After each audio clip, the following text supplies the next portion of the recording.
हमेशा हम बचपन से ये सुना करते थे कि चिराग तले अंधेरा होता है। और मैं कुछ 20 साल से मीडिया इंडस्ट्री के लोगों के साथ राब्ते में हूँ। हाँ, दुनिया भर की खबर देने वालों की खबर किसी के पास नहीं होती थी। और अली इमरान साहब जो है, इनको ना जाने क्या सूझी कि इन्होंने मीडिया इंडस्ट्री के वो खबरें जो लोगों के पास नहीं होती थी उनको मंजर आम पे लाना शुरू कर दिया, या इसको दूसरे मायनों में कहें कि खबर की खबर लेना शुरू कर दी।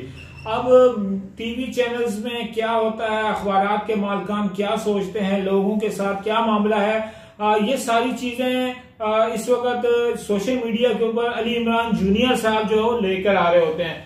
अली इमरान भाई, काम आपका बड़ा दिलचस्प है। मीडिया इंडस्ट्री के लोग जो हैं सुबह शाम आपकी वेबसाइट देख रहे होते हैं, आपके ब्लॉग सीना बा सीना जो है मैं खुद भी बहुत अच्छे से पढ़ रहा हूँ। 20-22 साल हो गए हैं। मेरी प्रोफेशन ये है कि रोजाना मैं कई सहाफियों से जाके मिलता हूँ। शायद उन मुलाकातों में बहुत सारी बातें होती हैं जो लोगों की हम तक उनकी चीजें पहुंचती हैं, मगर अवाम को उसका पता नहीं होता। तो ये क्या सूझा आपको कि जो कैमरे के पीछे जो कुछ है उसके ऊपर आपने जो है ना ये बात करना शुरू कर दी, और ये आइडिया कैसे आया आपका? नदीम भाई, मसला ये था कि जब मैं गोल में था और गोल के साथ जो भी शुरू हुआ आप लोगों ने देखा कि उसके खिलाफ साजिश हुई, वो बंद हो गया। और फिर उसी दौरान में जब वो बंद हुआ था बोल चैनल, और हम लोग ने उसके बंदिश के खिलाफ एक कैंपेन चलानी शुरू की थी। तो उस कैंपेन के नतीजे में सोशल मीडिया का कैंपेन चला रहा था और मैं उसको लीड कर रहा था। और बस समझ लें कि वो मेरी शुरुआत थी कि मैंने कहा कि यार ये इतना बेहतरीन चैनल जो साफियों को ठीक ठाक मराहत दे रहा था और साफियों का लाइफ स्टाइल चेंज करने के लिए मार्केट में आ रहा था, सेठों को वो पसंद नहीं आया और सेठों ने साजिश करके उस चैनल के खिलाफ साजिश की और इसको किसी भी तरीके से बंद करवा दिया। फिर उसके मैंने सेठों के खिलाफ लिखना शुरू कर दिया, क्योंकि शोएब शेख का नैरेटिव यही था कि सेटिज्म जो है ना हम उसके खिलाफ हैं और वर्कर्स को उनका हक मिलना चाहिए पहले से भी ज़्यादा। तो हमने काम शुरू किया, लिखना शुरू किया, तो वो एक ठप्पा मुझ पे लग गया। मैं अक्सर जानता हूँ कि लोग आते हैं मीडिया में अपने ताल्लुकात बनाने के लिए, कि सियासतदानों से मिलेंगे, बड़े लोगों से मिलेंगे, बुजुर्ग से मुलाकात करेंगे, ताल्लुकात बेहतर होंगे। आपने सेठों से पंगा लेकर दुश्मनियां बनाना शुरू कर दी। मीडिया इंडस्ट्री के अंदर कोई इदारा ऐसा नहीं कि जिसके खिलाफ आपने ना लिखा हो, जिसकी खबरें आपने लिखी हो। इस वक्त तो हर इदारे के अंदर जो लोग हैं तो आपका नाम सुन के कांपते हैं। तो फिर आपने अपना मुस्तकबिल क्या ये दुश्मनियां बनाने के लिए? ऐसी बात नहीं है। दुश्मनियां, देखिए दुश्मन मुझे वो समझेगा कि जिसके दुम पे मेरा पैर आ जाएगा, ठीक है ना। अब मालकान के खिलाफ या मैनेजमेंट किसी भी चैनल की है, अगर वो वर्कर दुश्मन इक़दाम करेगी तो लाजमी मैं तो अपने वर्कर दोस्त के साथ, अपने वर्कर साथी के साथ, अपने वर्कर भाई के साथ खड़ा हूँ। और मैं कभी नहीं चाहूँगा कि मैं मैनेजमेंट की फेवर करूँ। जहाँ मेरे वर्कर को, भाई को तकलीफ होगी, वर्कर दोस्त को या वर्कर साथी को तकलीफ होगी, तो मैं उसके शाना बशाना खड़ा हूँ। और इस वेबसाइट बनाने का मकसद ही ये था, जैसा आपने शुरू में कहा कि खबर वालों की खबर देना। असल में खबर वालों की नहीं, ये खबर वालों की है। खबर की खबर नहीं है, लेकिन खबर वालों की खबर है कि हम दुनिया भर के मसाइल उजागर कर रहे होते हैं, दुनिया भर के मामलात, दुनिया भर को उसका हक दिलवा रहे होते हैं, उसकी आवाज़ बुलंद कर रहे होते हैं। लेकिन जब अपने हकूक़ का मसला आता है तो हमारी ये पोजीशन होती है कि हम अपने चैनल में या अपने अखबार में अपनी तनख्वाह नहीं मांग सकते, ठीक है ना। अब जब ऐसी सूरत हाल होगी तो लाजमी सी बात है, तो अब वर्कर बेचारा क्या करेगा? जब उसको कुछ नज़र नहीं आता तो वो imranjunior.com पे आकर रब्ता करता है। हमारी टीम बाकायदा काम कर रही है imranjunior.com, जो पूरे पाकिस्तान में अल्हम्दुलिल्लाह, और कोई दिन ऐसा नहीं जाता कि जिसमें हमारी रीडरशिप में इजाफा ना हो। आप कहते हैं हम खबर वालों की खबर लेते हैं, सही। खबरें तो आपके पास बहुत सारी हैं। इस वक्त जिन लोगों की आप आवाज उठाना चाहते हैं, हमें हर रोज मुझे जिन दोस्तों से रोजाना मुलाकात होती है, इस वक्त तो हर सहाफी, हर कैमरामैन, मीडिया इंडस्ट्री से वाबस्ता हर शख्स इस वक्त परेशान है कि मेरी नौकरी ना जाने कब चली गई। अब इस वक्त मीडिया का एक बहरान आया हुआ है। हर बंदा जो है, इस वक्त सैकड़ों लोगों को बेरोजगार कर दिया गया है। तो ये बहरान, ये हकीकत क्या है? ये मसनूई बहरान है, आर्जी तौर पर है, कुछ दिनों के लिए है। फवाद साहब तो कहते हैं कि जो हमारे वजीर इत्तलात हैं कि मास काम वाले जो हैं कोई और शोबे में जो है ना अपनी महारतें हासिल करने की कोशिश करें, क्योंकि मुस्तकबिल मीडिया का पाकिस्तान के अंदर क्या खत्म हो जाएगा। ये मीडिया जो है ना वो हर दौर में इंशाल्लाह उसकी अफादियत और अहमियत बरकरार रहेगी, और आने वाले दौर में मीडिया की और ज़्यादा फिफ्थ वार जनरेशन क्या है। अगर अब मैं आपको ताज़ा मिसाल देता हूँ कि अभी जो कश्मीर के हवाले से भारतीय मीडिया पूरा पाकिस्तान के खिलाफ भौंक रहा है, और हमारे यहाँ मालिक जो ना वर्कर को मीडिया निकाल रहा है, और हमें पता ही नहीं चल रहा कि इस वक्त आलमी सतह पे क्या जवाब कौन देगा। जवाब ही नहीं, कोई चैनल जवाब क्यों नहीं दे रहा? वो इसलिए नहीं दे रहा कि मालकान के अपने मुफादात है, ठीक है ना। हुकूमत को समझ में नहीं आ रहा कि देखें आप हर शेर पे सवा शेर है। अगर कोई आपको ईंट मारे तो आपको पत्थर से उसका जवाब देना है। अगर भारतीय मीडिया हम पे भोंक रहा है और वो तरह तरह के इल्जाम लगा रहा है, तो आपके पास क्या ऐसा मीडिया अब सलामत रह गया है कि आप उसका मुंह तोड़ जवाब दे सको? प्रोपेगेंडे की जगह ना ये फिफ्थ वार जनरेशन क्या है, सिंपल सी यही बात है। अब सूरत हाल ये हो गई है कि जनाब हमारा मीडिया अपने वर्कर्स को निकाल रहा है, उनकी तनख्वाहों में कटौतियां कर रहा है, और भारतीय मीडिया वो ये कह रहा है हमें दहशतगर्द बनाने पे भरपूर तुला हुआ। तो आप बताएं हम ये जंग कैसे कहते हैं 1 करोड़ नौकरियां देने वाले आए तो नौकरियां छीनना शुरू कर दिया, तनख्वाहें इसलिए नहीं मिल रही कि इश्तिहारात बंद हो गए हैं। तो ये जो माली बहरान है ये इस नई हुकूमत की किया जा रहा है, मसनूई बहरान है, टोपी ड्रामा चल रहा है, ये ऐसा कुछ भी नहीं है। 5 साल पे जो अभी समझ ले 5.5 महीने पहले तक जो कमा रहे थे और खा रहे थे बड़े मजे से, मतलब इलेक्शन कैंपेन में जिन्होंने करोड़ों रुपए वो कमाए कि जिसका कहीं जिक्र नहीं है कागज के ऊपर। यानी अगर मिसाल के तौर पे मैं आपको मिसाल देता हूँ कि मुस्लिम लीग नून या पीटीआई या पीपल्स पार्टी अपनी रैलियां या जैसे उसकी कैंपेन जो चला रहे थे, तो उसकी बाकायदा अंडर द टेबल जो है ना वो डील होती थी कि हम इतने आप चैनल को इतने पैसे हम आपको देंगे, हमारी आपको कवरेज करनी है। और आपने जुलाई के महीने में देखा होगा कि 2-2 घंटे 3-3 घंटे एक पार्टी के जलसे चैनल्स ने कवर किए हैं, खूब कमाए ना। अब ऐसा अचानक क्या बहरान हुआ कि ये पीटीआई की गवर्नमेंट आती है और अचानक जो है ना सब लोगों की चीखें निकल जाती है, और इनके वजीर ये कह रहे हैं कि जनाब बैलेंस शीट लेके बैठते हैं, मालकान को सामने बिठाओ हमारे, हमें बताओ कि हमने किसका इश्तिहार हो गया और किसकी पेमेंट नहीं की। एक अखबार है वो रोजाना इश्तिहार लगाते थे, इतने दिन हो गए हमें जो है ना सरकारी इश्तिहार की पेमेंट नहीं मिली। उसी जो इश्तिहार लगा रहा है उसी बंदे से ये पूछा जाए कि तुम्हारे कराची में 22 फ्लैट है, वो कहाँ से आए, कैसे आए वो तुम्हारे पास? तुम्हारी जिस जमीन पे दफ्तर बनाया हुआ है, जहाँ प्रेस बनाया हुआ है, उसकी पेमेंट किसने की है? ये उस मालिक से पूछा जाए ना। ये तो पहले की चीजें हैं। अब जो काम आके रुक गया है, क्या इस हुकूमत ने कुछ तो किया है कि ये सारी मालकान जो है ना इनकी फंडिंग, असल में ये हुआ इनकी फंडिंग रोक दी गई है। कौन सी फंडिंग? गैर मुल्की और मुल्की चेक एंड बैलेंस हो गया है, मालकान की चेकें निकल गई। जो पहले 1 करोड़ रुपए जिसका प्रॉफिट था उसको 80 लाख रुपए मिल रहे, तो वो कह रहे जी मैं तो नुकसान में जा रहा हूँ। नुकसान क्या, प्रॉफिट में नुकसान है, प्रॉफिट में नुकसान हो गया। तो ये सूरत हाल है। सुना है कि मीडिया की आड़ में और भी बहुत सारे कारोबार थे, बल्कि कई लोगों ने तो उन कारोबारों को सपोर्ट देने के लिए या शेल्टर देने के लिए एक नया चैनल शुरू कर दिया।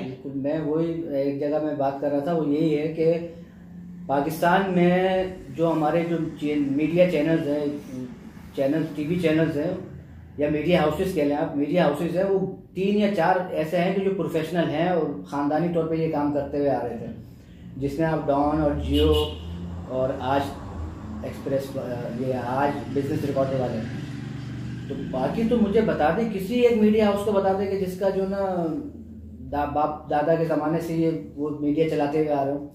किसी का घी का कारोबार है, किसी का सिगरेट का कारोबार है, कोई यूनिवर्सिटियाँ चला रहा है, सही है ना, कोई बेकरियाँ चला रहा है, कोई सोने का कारोबार कर रहा है, गोल्ड का। आपका क्या कहना है कि प्रोटेक्शन के लिए सिंपल प्रोटेक्शन, जो माजी में जिनका बाप दादा साफी नहीं था वो साबित नहीं कर सकते? साबित कर सकते हैं। मतलब आप देखें ना, आप बात वही आ गई, आप बहस करेंगे तो सुना है कि इसी मीडिया बहरान में एक घी बेचने वाला जो चैनल है उसने तनख्वाहें बढ़ा दी है। जहां लोगों को फारिग कर रहे हैं, कोई 40% कटौती कर रहा है, कोई 20% कर रहा है, कोई 4 दिन की तनख्वाह काट रहा है, वो अपनी तनख्वाह बढ़ा रहे हैं। अब देखे ना, अब आप मेरी इस बात को आप वो सेकंड किया ना कि कोई बहरान नहीं है, मसनूई बहरान है। कि जब एक चैनल वाला, जब वो भी तो इन्हीं मालकान में से एक मालिक है ना यार, वो भी मतलब सेट, उसको भी सेट ही कहोगे आप। उसके यहाँ भी वही मशीनरी लगी हुई है जो दीगर चैनल्स में लगी हुई है, वही वर्कर्स काम कर रहे हैं जो दीगर चैनल में काम कर रहे हैं। तो क्या वजह है कि ये ना कटौतियां कर रहा है, ना छाटियां कर रहा है और पैसे भी बढ़ा रहा है? सुना है बिजनेस रिकॉर्डर ने भी कोई तनख्वाह इन दिनों में बढ़ाई है। वो मखसूस लोगों को। अच्छा, बिजनेस रिकॉर्डर का जो ढांचा है ना, वर्किंग स्ट्रक्चर, वो गिने चुने लोग हैं मखसूस, मतलब वो ऐसा नहीं है वो वर्षा बरस से उनके पास काम करते हुए आ रहे हैं। तो उन्होंने पहले ही अपना चादर के मुताबिक अपने पैर फैलाए गए, तो उसके हिसाब से उनको इतना इस क्राइसिस ने उसको मुतासिर नहीं किया बिजनेस रिकॉर्डर को। मैं जिस शहर में जाता हूँ, पिछले दिनों में पेशावर जंग में गया तो पता लगा 71 बंदे फारिग हैं। मैं गुजरांवाला दुनिया गया, पता लगा 47 में से 40 बंदे फारिग हैं। मैं फैसलाबाद गया तो पता लगा जी पूरा इदारा ही बंद कर दिया गया, काम ही समेट दिया गया। मैं आज इधर कराची आया तो पता लगा इधर जो है ना दिनेशन को सफाया कर दिया गया। क्या होगा ये? इसी तरह फारिग होके बंद होके ताले लगते रहेंगे? वक्ती है सब, ऐसा कुछ नहीं है। इमरान भी एक बात और है, इदारे बंद हो रहे हैं, 76 नए चैनल्स के लाइसेंस दिए जा रहे हैं। 70 तो वो क्या होगा? वहां पे भी तो आखिर लोगों की जरूरत होगी। क्या वो न्यूज के चैनल नहीं होंगे? उसमें न्यूज भी होगा, रीजनल चैनल भी होंगे और मजहबी चैनल भी होंगे, स्पोर्ट्स। और कुछ लोगों का ख्याल है कि ये जो सनसनी फैलाने वाली न्यूज थी या हुकूमत के खिलाफ जो लोगों को उभारने वाली न्यूज थी, ये खत्म हो जाएगी, माशरती मसाइल पे बात होगी और सोशल एक्टिविटीज के ऊपर बात होगी, या बहुत ज्यादा हुआ तो एंटरटेनमेंट के ऊपर बात होगी। ड्रामे बनाओ, फिल्में बनाओ। अब हमारे जो बड़े हैं शायद पाकिस्तान के, वो भी चाहते हैं कि खबरों के बजाय एंटरटेनमेंट की तरफ आ जाएं। तो ये 70 चैनल एंटरटेनमेंट में इजाफे के लिए नहीं, मिक्स होंगे, मैंने बताया। अच्छा, दूसरी बात ये कि मैं आपको एक बड़े मजे की बात बताऊं कि जो कोई भी चैनल हो या कोई भी अखबार हो, अगर वो हुकूमत की फेवर में खबरें लगाता है या बनाता है, तो ये समझ लें कि उस चैनल की या उस अखबार की वो मौत है, रेटिंग में फर्क आ जाता है। आवाम के मसाइल को जब आप उजागर करना शुरू करोगे ना, तो उसका मतलब है कि आप हुकूमत पे तनकीद कर रहे हो। ये तो कभी मुमकिन ही नहीं है कि मतलब कोई चैनल या कोई अखबार जो है ना वो हुकूमत पे तनकीद ना करे। अगर हुकूमत ये समझ रही है कि इस तरीके से हम दबा कर और इस तरह प्रेशराइज करके हम इस मामले को ठंडा करके पॉजिटिव पे जाएंगे, मस्बत पाकिस्तानी मस्बत चेहरे पे जाएंगे और हम इंटरटेनमेंट की तरफ चले जाएंगे, तो भाई इंटरटेनमेंट की तरफ जाओ। अब क्या ये भारतीय जो चैनल, हमारे भारतीय मीडिया हमारे पाकिस्तान के खिलाफ प्रोपेगेंडा कर रहा है, तो हम क्या नाच गाने से उसका जवाब देंगे? हमें भी तो खबर का जवाब खबर से ही होगा ना मेरे भाई। बिल्कुल ऐसे ही। तो अब मुझे बताएगा गवर्नमेंट ये कहेगी जी जिस तरह धरने में इनका ये धरने इनके मशहूर किस वजह से, नाच गाने की वजह से तो हुए। और मुझे बताया कौन सा धरने में क्या काम की खास बात होती थी। हम भी चैनल्स में काम करते थे, आप लोग भी चैनल देखते होंगे। 2-2 घंटे की 1.5 घंटे की जो तकरीरें, और जो भी तकरीरें उन्होंने की, आज बताया मुझे उसमें से किसी एक बात को कोई अमल दरामद हो रहा है? अच्छा इमरान, तो ये भी बात हमारी हो रही थी कि अब डिजिटल मीडिया आ गया, मोबाइल हाथों में आ गया, लोग ज्यादा इसकी तरफ देख रहे हैं और अब कहते हैं कि जिसने इमरान खान को सताया उसने यूट्यूब चैनल बनाया। बहुत सारे हमारे एंकर जो बड़ी स्क्रीन से, टीवी स्क्रीन से जो फारिग हो गए, अब यूट्यूब की सहाफत ये कितनी चलेगी? क्या जो सोशल मीडिया के खिलाफ अब एक इशारा दिया गया अगले हफ्ते से क्रैकडाउन शुरू होगा, ये इन्हीं की वजह से तो नहीं है? देखिए, मैं समझता हूँ कि यूट्यूब की जो सहाफत है ये पायदार नहीं है और ना मुस्तकिल है। अब पीटीए का जब दिल करेगा यूट्यूब बंद कर देगा, तो फिर ये बेचारे एंकर कहाँ जाएंगे? क्या कहाँ पे प्रोग्राम करेंगे? रोड पे करेंगे बैठ के?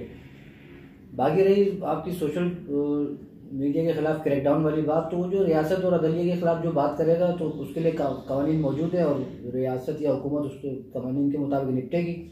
तो उससे मुझे आपको फिक्र करने की ज़रूरत नहीं है। डिजिटल मीडिया पे ऐसा नहीं है कि मतलब इसको ईरान या तुर्की या चीन बना दिया जाएगा कि, और या सऊदी अरब बना दिया जाएगा कि मतलब एक लिमिट में रह के आपको, ये है कि मुख्तलिफ दायरे आपके आसपास खींच दिए जाएंगे कि आपको इधर नहीं जाना, इस लकीर के इस पार रहना है। सिंपल सी ये बात होगी। अच्छा, हुकूमत के हवाले से, सेठों के हवाले से तो हम बात कर रहे हैं, ये जो मौजूदा बहरान है इसमें जो सहाफती तंजीम है इनका किरदार किस तरह का देख रहे हैं कि मुख्तलिफ प्रेस क्लब के बाहर एहतजाजी कैंप भी लगा दिए गए हैं, यकजहती भी की जा रही है, कुछ चैनल्स के माइक उठा दिए जाते हैं। दोस्तों का ये कहना है कि ये जो इस वक्त तहरीक है ये मालकान से ज्यादा जो है हुकूमत के खिलाफ हो गई। ये मालकान को इसका क्या फर्क पड़ेगा? देखें, तहरीक, जो भी तहरीक होती है ना या कोई भी लड़ाई शुरू होती है, तो उसका एंड जो है ना वो टेबल टॉक होता है। फरीकैन को एक जगह बैठना पड़ेगा, बैठ के बात करनी पड़ेगी। अभी सूरत हाल ये है कि मालकान की गर्दन में सरिया है, वो लिफ्ट नहीं करा रहे किसी को, हुकूमत जो है वो मजे ले रही है। तो अब सूरत हाल ये है कि फिलहाल तो ऐसे ही मामला चलता रहेगा, लेकिन इस मसले का वाहिद हल ये है कि तीनों फरीक यानी हुकूमत, वर्कर्स और मालकान को बैठ के कोई ना कोई उसका लायमल तैयार करना पड़ेगा, वरना ये मामला आगे ये और संगीन होगा। कब तक चलता रहेगा? क्योंकि एक आम जो वर्कर है वो तो बेचारा परेशान है कि मेरा मुस्तकबिल क्या होगा। कुछ लोगों का ख्याल है कि 5-6 महीने का दौरानी है, जो इदारे बंद हो गए, जो सर्वाइव कर गए वही आगे चलेंगे। देखिए नदीम भाई, मसला ये है कि हमारे जो चैनल्स की अगर हम बात करते हैं या अखबारात की बात करते हैं, तो मैं नहीं समझता कि कोई भी चैनल का मालिक अपना चैनल बंद करे, क्योंकि इनके अपने अपने कारोबार है। ये उसके प्रोटेक्शन के लिए इस फील्ड में आए और अपने टोर बनाने, अपना भरमबाजी के लिए आए। तो कोई मालिक कभी भी, मेरा अपना मतलब तज्जिया है, आप लोग शायद इससे इत्तेफाक करें ना करें, लेकिन कोई मालिक अपना चैनल कभी बंद नहीं करेगा। मैं समझता हूँ कि 2 या 3 महीने के अंदर अंदर इसका कोई ना कोई इंशाल्लाह मस्बत हल आप लोगों के सामने होगा। वर्कर्स को इतना परेशान होने की जरूरत नहीं है, सब्र करें और अल्लाह ताला सब्र करने वालों के साथ है। फिलहाल इमरान भाई बहुत शुक्रिया, आपने इस हवाले से हौसला दिलाया कि ये जो मीडिया बहरान है इसका दौरानिया कम रह गया। मीडिया वर्कर्स के लिए अगले 3-4 महीने मुश्किल हैं, जो तनख्वाहें ना मिलने का मामला है, नौकरियों से निकालने का मामला है। हम दुआ गो उन लोगों के लिए, उन दोस्तों के लिए जो मीडिया के अंदर इस वक्त रिज़्क़ हलाल कमाने के लिए कलम के मजदूर हैं, मेहनत करते हैं, उनके लिए ये मुश्किल वक्त खत्म हो और वो जो है दोबारा से यकसुई के साथ अपने उस फरीजे को अदा कर सके। तो उम्मीद करता हूं कि ये जो अंदर की खबरें अली इमरान जूनियर साहब देते हैं, इनकी तरफ से ये हौसला अफजा बात कि अगले 3-4 माह के बाद ये मामला कुछ बेहतरी की तरफ जाएगा, ये मुश्किल दौरानिया भी इंशाल्लाह जल्द कट जाएगा। बहुत शुक्रिया। अस्सलाम वालेकुम।